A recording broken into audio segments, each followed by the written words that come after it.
తెలుగు ఇండస్ట్రీలో ఇలాంటి నటుడిని మళ్ళీ ఇంకోసారి చూడలేము. ఆనాడు శివ చూసాము, గీతాన్ని చూసాము. ఈరోజు ప్రేమ్ తెలుగు మజును తర్వాత అక్కినేని వంశానికి ఆ రోజున దేవదాసు మజును, ఈరోజు ప్రేమమే అక్కినేని వంశం తప్ప తెలుగు ఇండస్ట్రీలో ప్రేమ నటించే వాళ్ళు ఎవరు లేరు. ఇలాంటి చేయాలంటే ఒక అక్కినేని చైతన్య మాత్రం చేయగలరు. జిందాబాద్ చేదు, జిందాబాద్ చేదు.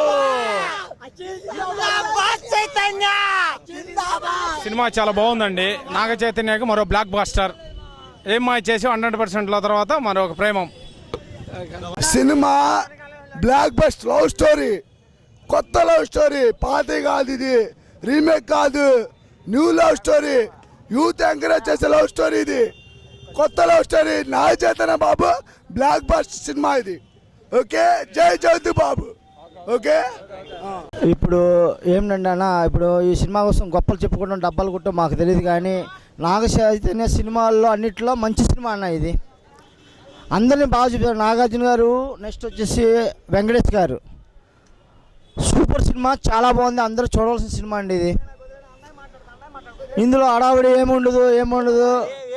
చాలా నెంబర్ 1 సినిమా, variety love story, block buster అని మేము చెప్పుకోం, కానీ చాలా నెంబర్ 1 సినిమా. అది ప్రేక్షకులే చూసి వాళ్ళు నిర్ణయిస్తారు. చాలా మంచి సినిమా అన్న ఇది. చాలా వెరైటీ లవ్ స్టోరీ ఇది. ఓకేనా? గీతాంజలి సినిమా ఒకటి, కిల్లర్ సినిమా ఒకటి చెబుతున్నా.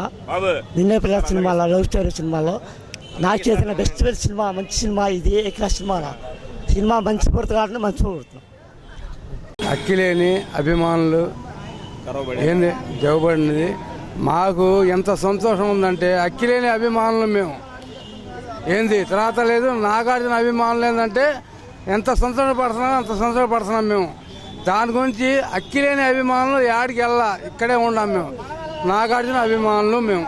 అది నాగేశ్వర గారు బతికి ఉండారు మా చేతిలో, ఏడ పోలా, ఇక్కడే ఉన్నాడు. సరస్వతి సెంటర్లో ఉంటారు.